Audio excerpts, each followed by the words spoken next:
night. The president, as you mentioned, did weigh in on Twitter yesterday, remarking on the Charlottesville situation, and he wrote, "The riots in Charlottesville a year ago resulted in senseless death and division. We must come together as a nation. I condemn all types of racism and acts of violence. Peace to all Americans." This apparently was not enough, though, for Congressman Elijah Cummings, who appeared on ABC This Week earlier today. We must come together as a nation. I condemn all types of racism and acts of violence. Peace to all Americans. Has the president now gotten the message right on this? No, he has not gone far enough. I think it's a low bar for the president of the United States to simply say he's against racism. He's got to do better than that. Counselor to the president, Kellyanne Conway, appeared on the same program to talk about this same topic. She was grilled on why the president a year ago said that there were good people on both sides of the demonstrations. I think it's still a question. Who were the very fine people on the side of the neo-Nazis? Well, he's telling you who's not. He's saying he denounces, quote, the KKK, neo-Nazis, white supremacists, and all those who cause violence in the name. And yesterday, in a very, very strong statement, he said that last year there was senseless death and division. He's calling for unity among all Americans, and he denounced all forms of bigotry and acts of violence and racism. So just to reiterate, John, the president had no public events scheduled today, no photo ops for the White House press pool that's been following his events and his days here that he spent in New Jersey. So we have reached out to see if we can get any comment from the White House. We're waiting to hear back from them as the president winds down this 10-day vacation here in northern New Jersey, John. It would seem that the president's tweet this year is being better received than his message from last year that stirred, frankly, so much divisiveness. Yeah, and we heard from Kellyanne Conway more than once today, referring to those comments from a year ago and pointing out that the president did condemn all types of racism a year ago, and he did it again yesterday. So the White House position on this seems to be pretty clear, that the president has made his point that he condemns these acts of violence, he condemns racism in all forms, and they're allowing those words to speak for themselves. Again, we have reached out for further comment, but we haven't gotten any yet. Yeah, and the protesters are outside the White House right now, but as you point out, the president isn't going to hear them. He's there in New Jersey where you are and will be for another week. Yeah, and if they camp outside the Trump National Golf Club in Bedminster, he may not hear them there either, because there's some distance between the front gates and where the president is located, as far as we know, at this hour. But, you know, there's no question that the White House is monitoring these events, and the president is scheduled to be back at the White House tomorrow night, so I'm sure they're hoping that all this calms down by then. All right, Rick Leventhal covering the president for us in Bedminster, New Jersey. Rick, thanks very much. So continuing to keep an eye on the situation in Washington, D.C., the Unite the Right 2 rally taking place there. This is an echo of the one that took place in Charlottesville, Virginia a year ago, in which 3 people were killed. One then 20-year-old man is still facing murder charges for driving his car into a crowd and killing Heather Heyer, the first victim of that rally last year. So the Unite the Right 2 rally has moved to Washington, D.C., As you can see, it has rained there, and that seems to be dampening the enthusiasm of some of those who came to protest on both sides. We're continuing to keep an eye on the goings-on in Washington. Our reporters are there. They say that so far there has not been a great deal of violence, some rocks thrown, some eggs thrown, that kind of thing, but nothing like we saw last year in Charlottesville, when people were openly marching with Nazi flags and KKK symbols, robes, and memorabilia. We're continuing to keep an eye on Washington, and we will be back with more in just a moment.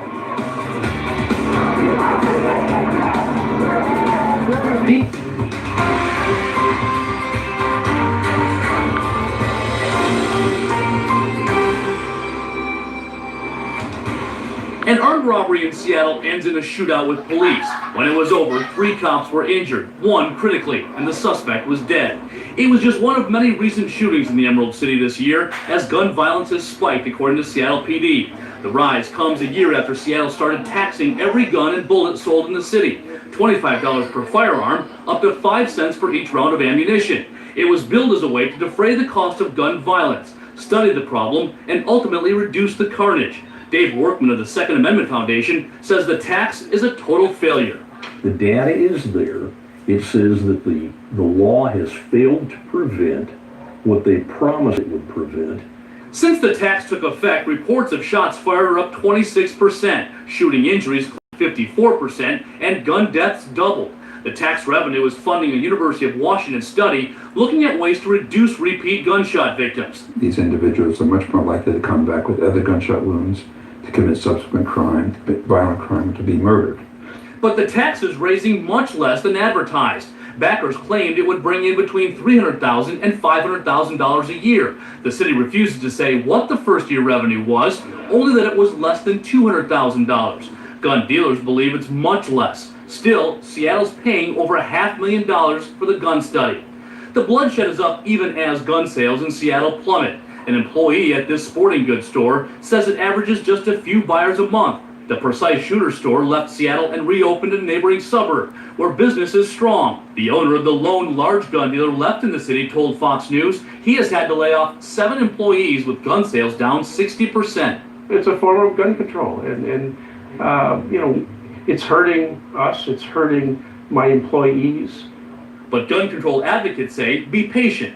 The causes of gun violence are very complex, and to say that this one study is lacking because it hasn't solved the problem of gun violence in Seattle is frankly laughable.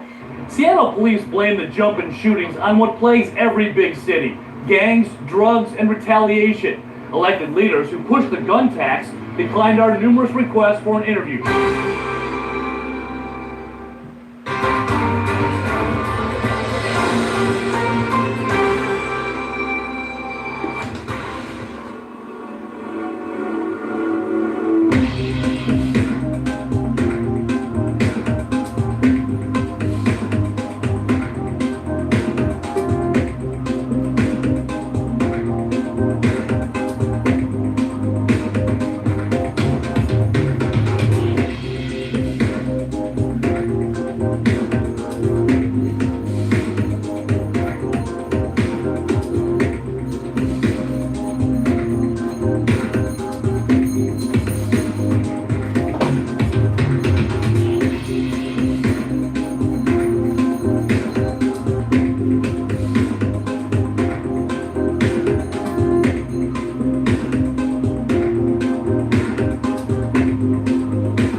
Fox News alert back to Washington, D.C. A few protesters came to so-called Unite the Right. That was the name of their rally. But a much larger group called Shut It Down also joined in. Police have done a pretty good job of keeping both groups separate. It's our understanding that because of the pretty significant rain that has fallen there, most of the Unite the Right crowd has disbanded and headed home. The Shut It Down crowd also seems to be on the move, but what direction that is, well, we'll have to get that from Griff Jenkins. He is with the counter-protesters there. What's happening, Griff? Hey, John, it has calmed down some. We're here right at 17th and Pennsylvania. This is the entrance where Jason Kessler and the dozen or so Unite the Right folks went in, and just a little while ago, a police sergeant came up to this exit where the Antifa folks have been gathered. You see, they made a makeshift barricade. They wanted to block Kessler. They wanted to confront him. This crowd, which was upwards of 500 to 1,000, has dwindled significantly because the sergeant that came up to that entrance, as I was saying, made a bullhorn, a loudspeaker announcement, and said that Kessler has left. Unite the Right, the Right rally has ended. Please disperse. Please go home. However, as you can see, not all have left, and I think that's possibly in part, because they have a little bit of a distrust of law enforcement, and they also are out here sort of making a stand against the administration, and there were a few words exchanged between the protesters here and law enforcement as well. There is an anti-law enforcement sentiment amongst some of this crowd. Largely, the Antifa crowd. You see here, the folks in the yellow, they're the DC Peace Team. They're volunteers. What we're following now is just one of these altercations, heated words getting exchanged between the police. This is an announcement from the police saying that Kessler has left, telling us to disperse. Let's see if we can hear. All right, well, what you're hearing are some disparaging words, some profanities being shouted at law enforcement, but really the story, John, today that you're going to hear about tomorrow is so far the amazing restraint of the police department of Washington, D.C. An incredible restraint. I was talking to a law enforcement officer who used to be part of this force, now works in a security capacity out here, and he was saying that he's never seen the restraint of the police. When we did that last live chat, you saw a Roman candle being fired, a few rocks and eggs, some bottles going across at these guys. But clearly the message from the police is that it's time for them to go home, but yet the protesters remain out here as a little bit of rain continues to fall. John? And that rain seems to have dampened the enthusiasm on both sides for the protest and the counter-protest. It has dampened it a little bit. You know, I can tell you from a little bit of experience in Ferguson, in Baltimore, and other sort of situations like this, that the rain always does play a factor, particularly around this time now that, you know, the police have made it pretty clear that Kessler has left, and the anticipated desire to confront Kessler is, you know, been removed by all accounts, and therefore they don't have a reason to be out here in the rain except for perhaps to get their message out, and they've certainly been doing that for several hours. This group is a part, you see Black Lives Matter on the shirts of these folks, and of course Antifa are the ones in all black with the mask. They've been out since noon when we started at Freedom Plaza a few blocks away to the east of the White House. Now we're just on the west side, and this is really what remains of the core Antifa, Black Lives Matter counter-protests. John? All right, Griff Jenkins covering that situation for us in Washington, D.C. He's referring, of course, to Jason Kessler, who was one of the lead organizers of the events a year ago that led to the deaths of those three people. He also organized this year's protest in Washington, D.C. Sparsely attended, as Griff said, about a dozen, maybe a couple of dozen people attended. Severely outnumbered by the counter-protesters who are there and still protesting. Doug McElway is live at a rally in Charlottesville, Virginia. Doug, what's the situation there? Well, things have really calmed down in the last hour or so. If you look beyond me right here, you can see that a steady rain is falling in Charlottesville right now. That is a really welcome sight for state police and Charlottesville police, because who scatters when it rains? Antifa does, at least for the time being. Other sign of progress, as you can see below me right now, while the roads remain closed to vehicular traffic leading up to the pedestrian mall here in Charlottesville, the sidewalks have been reopened, so that means anybody can go to the pedestrian mall in the center downtown area without undergoing a search of their belongings. There were, however, 4 arrests today, some of them kind of interesting. We'll show you the mugshot of one of the perpetrators. This is Chloe Lubin, 29 years old, of Portland, Maine. She was arrested a little while ago for assault and battery, and our cameras were there to capture the event itself. Take a look at the video right here. Chloe apparently spat in the face of somebody else who was in the middle of that protest. Unlike last year, the state police instantly descended upon her. It sort of evolved into a broader scuffle.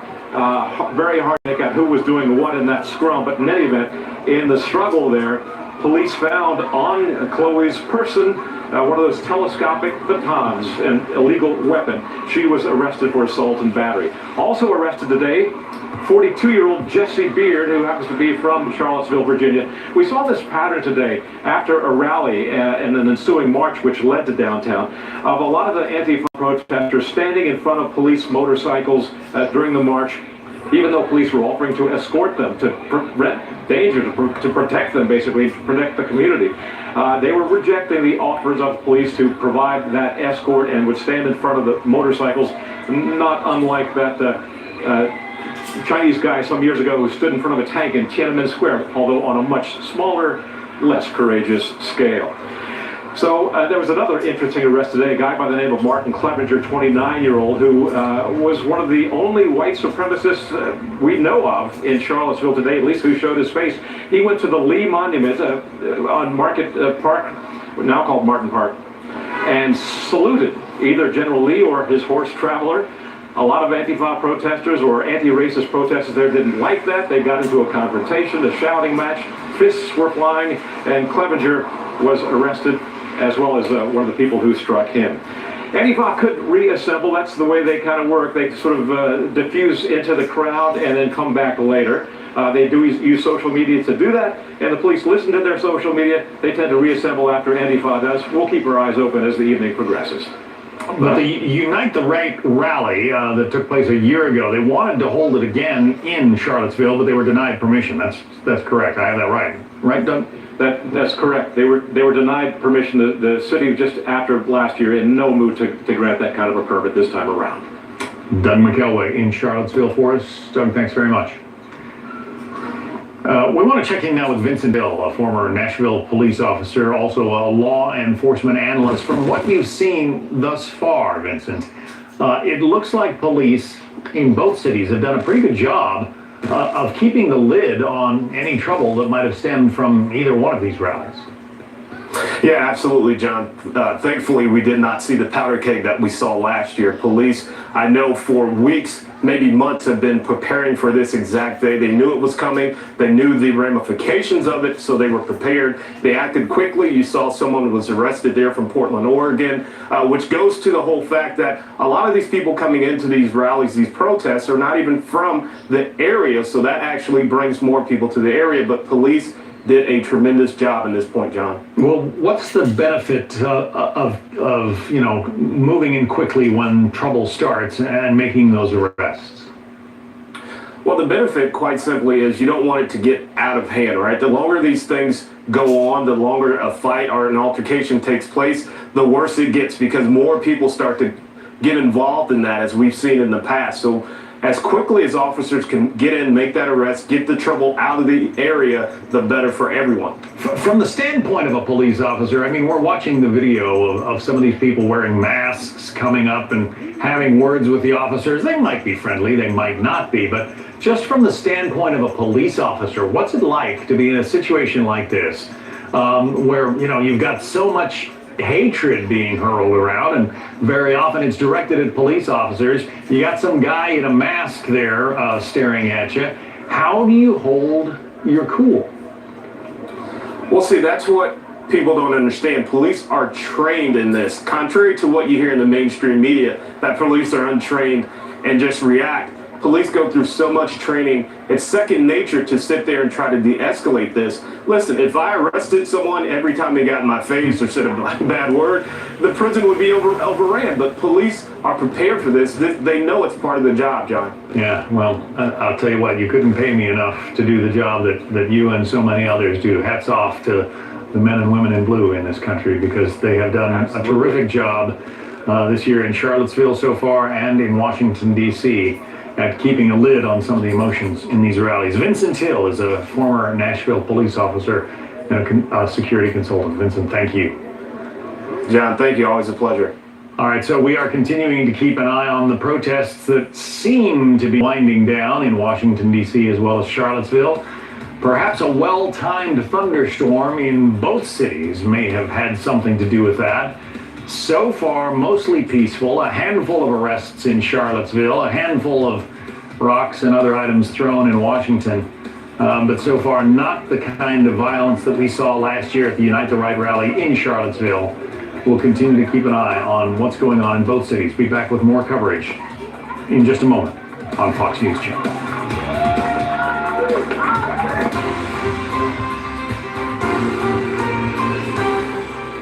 Abe, let me keep it up with you. Tell me how you started your business. You came back from your service, and did you always have an idea to do this?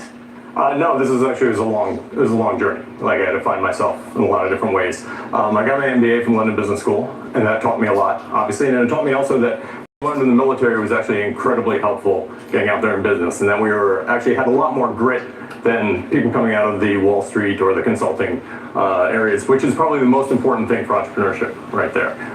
We put up with situations that nobody else can deal with, and we work much harder than anybody else. And that's what's needed to launch a company and to launch a new product and get a startup off the ground. I think you make a really good point because, Drew, it's true. I mean, you come back from battle or you come back from training to go into battle. You've got discipline, you've got courage, you've got teamwork, all of the things that are so necessary to actually succeed in business.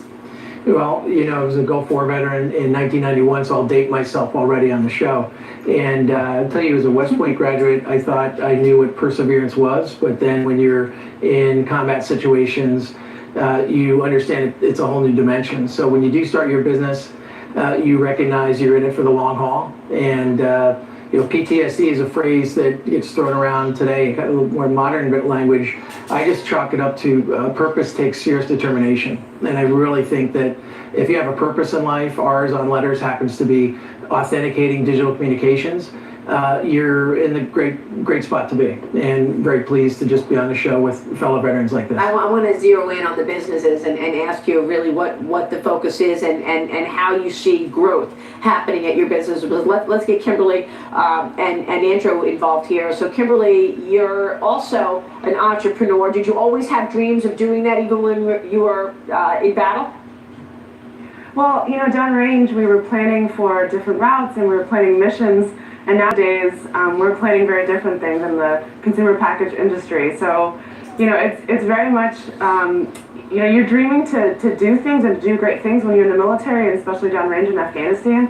We had a dream in Afghanistan to connect farmers to market. And now we're making great packaging for, you know, to bring the world's best saffron to consumers. And they're actually not that different because they are things that need to be done, and veterans are best positioned to do that and to get things done. Andrew, tell us about your business.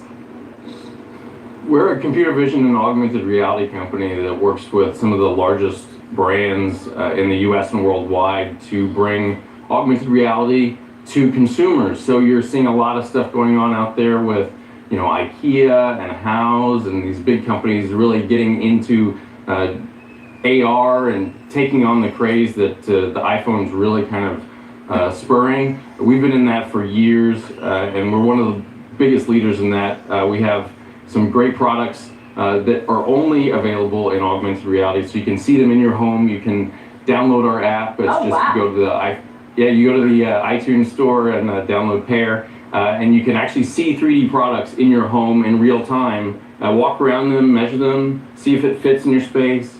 And then you can buy it right there. I love that. Really, and we've been talking about this technology a lot, actually, on the show. Thank you so much. Best of luck to you all on your businesses. Abe, Drew, Andrew, and Kimberly, thanks for joining us.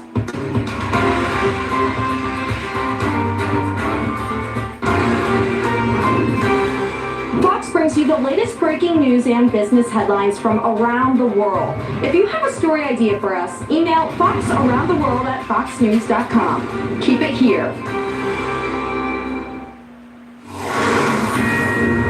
Unite the Right 2 was supposed to take place, and I guess you can say that it did in Washington, D.C. today, but it was drowned out, if you will, by counter-protesters from Antifa and other groups. Protesters shouting shame, shame, shame to those who came to lift up the white supremacy movement. So the rallies, as they were, seem to be winding down. Jay Sessler, the organizer, we understand spoke briefly and now has disappeared from the scene. The protests are to some extent winding down, perhaps helped by a well-timed thunderstorm. So we're continuing to keep an eye on the situation in Washington, D.C., where it appears that police have done a very good job of handling what could have been a very difficult situation. Let's speak with somebody who knows about handling these kinds of situations. Ed Davis is the former Boston Police Commissioner. He was commissioner at the time of the Marathon bombings there. Ed, you have watched some of what police in D.C. as well as Charlottesville, Virginia have been doing today. What did they do right this year that perhaps didn't get done in Charlottesville last year? Well, it's clear that the Washington police have much more experience in dealing with these crowds. I've worked with them on 2 separate occasions on big protests, and they think about it a lot beforehand. They mobilize people from inside and outside the city, and they're not afraid to move if something is happening. I think that, we saw some difficulties in Charlottesville last year because of a lack of preparation. It's sort of a lack of direction. You have to decisively move forward when there's violence occurring on anybody's part, and I think that didn't happen last year. So what you're seeing here is a more experienced police department, better prepared, and also, quite frankly, we love a good rainstorm in a situation like this. Yeah, it does seem to have been, as I said earlier, well timed. There have been 4 arrests in Charlottesville, and from the sounds of things, Doug McElway was telling us that when violence would begin to break out, as it did, in the park where the Robert E. Lee statue was taken down in Charlottesville, when violence begins to break out, the police are moving in and making arrests, and that is something that they didn't do last year. Right, and we've seen that happen before. One of the things is preparation for these things is really key to this, and training. We have in Boston, we have mobile field forces that are ready to move in the case of an outbreak of violence anywhere. We also have tactical bicycle units that can very quickly get into an area, effect an arrest, and also use their bikes as a barricade, temporary barricade to keep the crowds back. We saw that happening in the alt-right demonstration this past year, where Boston did a very effective job in keeping the 2 parties separated. There was still some violence, but they were on it very quickly, and that's the key to this. And, there are so many issues that bubbled up after Charlottesville. A lot of, racial issues that many people had thought were sort of on the wane in this country came very much to the surface. In your view, has any of that improved in the year since Charlottesville? Well, I think that things haven't changed much since Charlottesville. I was shocked, like many others, to see people with torches walking through a small town like that and acting like they did. And I think one thing, the only positive thing that I see is there was such a backlash to that visual.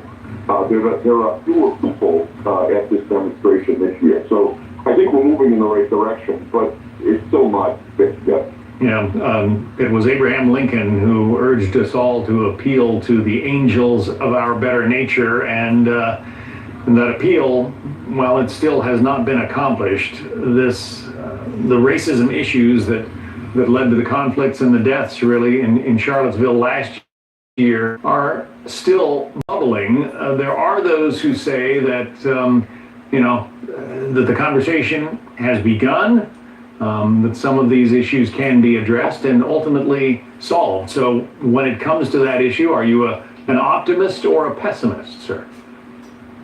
I'm an optimist as far as this country's concerned. It's full of tremendous men and women in police departments, in the military service, and just average citizens on the street that stepped up after the thing like the marathon and did incredible work to help the victims. And I think that's the bottom line with us. Spoken from experience, Ed Davis, the former police commissioner for the city of Boston, who was serving at the time of the Boston Marathon bombing. Ed, we appreciate your insight. Thanks very much for sharing that with us.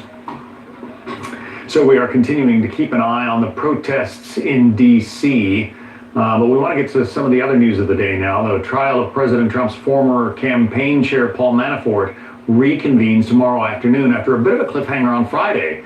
The judge taking a 5-hour recess without explaining why. The trial is the first courtroom test of special counsel Robert Mueller's Russia probe. And wherever it goes, the White House is standing firm on its position. Here is counselor to the president, Kellyanne Conway, earlier today. There's no collusion. Paul Manafort's on trial, has nothing to do with the campaign Russia collusion. The judge warned everybody not even to say those words. Ellison Barber live in Washington now with more. So what do we expect to learn from the trial this week, Ellison? Well, John, we could actually hear from the jury this week. This has been a pretty fast-moving trial, and despite that incredibly long and unexpected delay, there is speculation that this could be the third and final week of the trial. The prosecution is expected to bring one, maybe two more witnesses to the stand tomorrow, then rest their case. The defense will go. We'll see whether or not Paul Manafort decides to take the stand in his own defense. The one-time Trump campaign chairman is facing a number of charges related to financial fraud, charges brought by special counsel Robert Mueller's team. This trial began 2 weeks ago. Russia, President Trump, the 2016 campaign, they're not the focus of this trial, but they have been constant elephants in the room. A former vice president of Federal Savings Bank testified that Manafort got $16 million in loans from a bank where the bank chairman wanted a job with the Trump administration. Some say whether the prosecution likes it or not, Manafort's trial could impact the perception, the public perception of the Russia probe. This is Manafort's first trial. John, there is another one set for September in D.C. Ellison Barber, thank you. And we'll be back with more on the Fox Report in just a moment.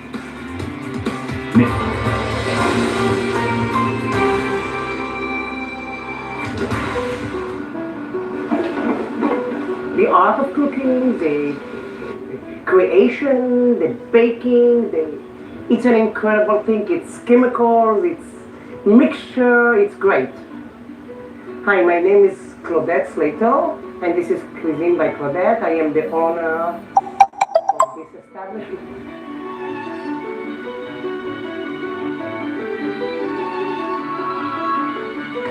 I started teaching cooking 2000.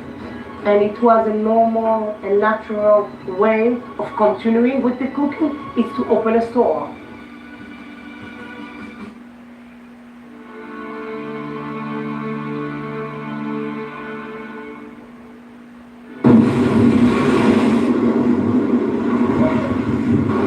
Sandy hit, it flooded the basement. The whole basement was underwater, and that's where we store all our goods, like all our dry goods, all our food goods. Everything was underwater, so it was all waste. Electric out for at least a month. And we were just getting ready for Thanksgiving, and everything went to the garbage. So we had sand, like a foot of sand maybe. And everything, that's it. Everything in here, the place was gutted before we got in here. We just put all this money into the place. I think between $50,000 to $60,000 of damage, but no insurance gave us anything. Matter of fact, it was a joke. Insurance gave me $270, and I knew it's $270, and I called just to make it, because I was so hurt.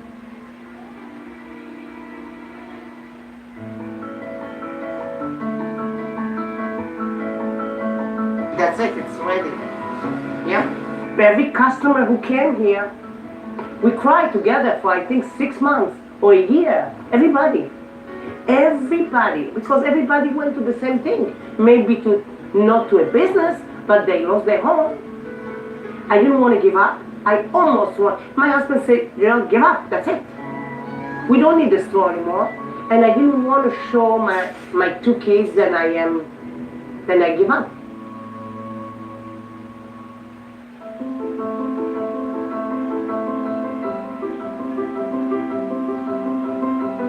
I think 50 or 60% of the neighborhood left. So what do you have? The 40 or 50%? And you don't have clientele of 40 or 50% left. You have whoever you have. So you sit here and you wait. For the locals to come back, for the regular groups to come back, it took, maybe closer to a year. And right now the community's buzzing, It feels like the hottest neighborhood in New York City right now, Rockaway. I come here as often as I can. I enjoy it greatly, and I often get takeout. All of it is terrific. It's great. Now I'm going to come more often. I think we should support each other. As a small business, I know that if people do not support me, I'm not a small business anymore. And I believe in this. That's why we try to shop in the neighborhood, to eat in the neighborhood. If you're a victim of a flood or fire, just come together, put yourself together, and you're going to come stronger. I think we are back to normal.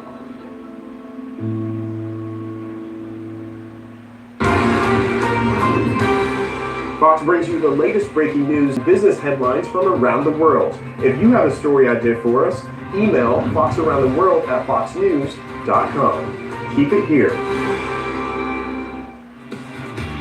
Emotions reaching a fever pitch in our nation's capital. Unite the Right marchers clashing with anti-racism protesters as dueling rallies mark 1 year since violent demonstrations in Charlottesville, Virginia left 3 people dead. Good evening, I'm John Scott. A Fox News alert as tensions come to a head in Lafayette Square just north of the White House. Counter-protesters greatly outnumbering the Unite the Right marchers. Police flanking them on both sides, trying to keep order. Tonight, reaction is coming in from Capitol Hill with Senator Tim Scott issuing a call for unity. It's obvious that we continue to exercise our freedom of speech guaranteed by the Constitution. It certainly should also be an opportunity for us to thank the good Lord that we have signs of progress in this nation and that we have much progress still to be made. I hope that the rest of the nation takes the time to find a way to break bread with someone who's not like themselves, to say to those folks who believe that there's one superior race that they're dead wrong. We have Fox team coverage now. Griff Jenkins is following the counter-protests, but we want to begin with Peter Doocy. He is with the so-called Unite the Right rally. Peter. Well, the Unite the Right rally, John, has basically been washed away. It lasted for a little while. Barely anybody showed up from that side. And now this is where the counter-protesters have been gathered. You can see that a lot of umbrellas are out. People don't have them, have already left. But just what's left here is far outnumbers the 24, maybe 36 at the most, self-described white nationalists who came for what they were billing as a white civil rights rally. Now, as soon as this group got to the Foggy Bottom Metro, a couple blocks away from here, they were swarmed by police who were there to protect them. And then that group was far outnumbered by protesters who marched along with the self-described white nationalists from Foggy Bottom to here. Once they got here, Pennsylvania Avenue, which is a good distance away from this fence line, but this is as close as protesters here in Lafayette Park got. The white nationalists were the only ones allowed. The Unite the Right 2 crew was the only ones allowed on Pennsylvania Avenue. That's where they remained. This park filled up with thousands of people, and they weren't just here to protest the Unite the Right 2 event. There were signs representing Black Lives Matter. There were representatives of Antifa here. There were lots of different protest chants and signs. It seemed like just about anybody in Washington, D.C. with a cause was here. But again, the weather came through. There was quite a bit of thunder and lightning a little while ago, and now it does appear like everything is done. At least that's what it looks like. John? And you know, police are grateful for that weather turbulence. Peter Doocy. Peter, thank you. So Griff Jenkins has been following the Shut It Down DC coalition. That's the counter-protest to Unite the Right. Griff? John, the police may be grateful for that rain, but I'll tell you, the citizens of D.C. out here are grateful for the police department because they kept this under wraps and there was no violence. If you look now, this is the entrance where Kessler went in, where we had those scenes earlier of a lot of passions running very high, the bottles being thrown, some eggs, some various things, even a Roman candle being shot at the police, the restraint unbelievable. And now you see out here on the streets open to back up to traffic. This intersection, by the way, that you're looking at is Pennsylvania and 17th, and that is where the public can generally go down Pennsylvania Avenue in front of the White House, or where VIP dignitaries go into the north entrance of the White House. But a different scene than we saw with you just an hour ago, and certainly a few hours ahead. There was probably about 1,000 to maybe 2,000 at its height of the counter-protesters. They're made up largely of the Black Lives Matter folks in Antifa, the folks in the black with the masks. They're upset about the Unite the Right rally and Jason Kessler, but also a strong message out here in front of the White House that they believe that President Donald Trump has been giving some guidance, some okay, basically, for guys like Kessler to come out here. From the beginning, we saw in the inauguration, certainly a year ago in Charlottesville, scenes of chaos, but things were calm and peaceful here. And a lot of the protesters I talked to that came out said that they were glad it was non-violent. We see some of, if you look now, there was the barricades, perhaps just the last few of the Antifa protesters. They don't like to talk to the camera or the media, but they were out here today and absolutely making their voice heard. No violence, and certainly not the same, thankfully, that we saw a year ago in Charlottesville, or really even the aggression we saw in Portland, where there was a little bit of a clash between Antifa and folks that would associate themselves with the alt-right, which is a part of what Kessler and Unite the Right was all about.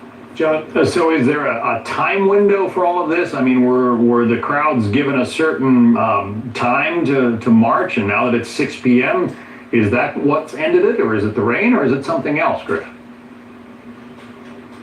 Great question. I think it was really the passions of the people out here that led the law enforcement and others to sort of move this along, because the National Park Service issued a permit here in Lafayette Park to Kessler from 5:30 to 7:30. That was the original permit. It was for 400 people. What ended up happening was a dozen or more Unite the Right people showed up, and as we saw when my colleague Peter Ducey was bringing people in, they were really trying to block them, and then that animosity towards Kessler here, parked out here, I think organizers, or law enforcement rather, wanted to move this along quickly, get it going, and to use the rain perhaps a little bit. But there wasn't a specific time. This road was blocked, obviously, when things are going on, but they've opened it back up, and really everyone has dispersed. It could have been dicey, and things seem to turn out pretty well there in D.C. Griff Jenkins, thanks for reporting on that for us. For more on all of this, let's bring in Haley Britsky, news desk reporter for Axios. Haley, it got out of control in Charlottesville a year ago. This time, that same group was not allowed to march there, but in both D.C. and Charlottesville, much better results this time around. What's the difference? Right. So, of course, like you said, today's rally was nowhere near the chaos that we kind of saw last year in Charlottesville. And I think a big part of that is, of course, the pushback we saw on those that participated in the rally last year. We saw people that were being identified online as being participants in the Unite the Right rally. They started losing their jobs. We saw legal pushback on the organizers. And, of course, like you said earlier, they were denied access to rallies this year, and so that sort of is playing into I think the lower numbers we're seeing. It's suddenly not as safe as it was, or as they believed it to be, to rally as it was last year. The president took a lot of heat for his comment last year. Paraphrasing, he said there are some very fine people on both sides. Took a lot of heat for that. Yesterday, he sent out a tweet that was much more definitive about his views. Has he sort of repaired some of the damage that he might have done last year?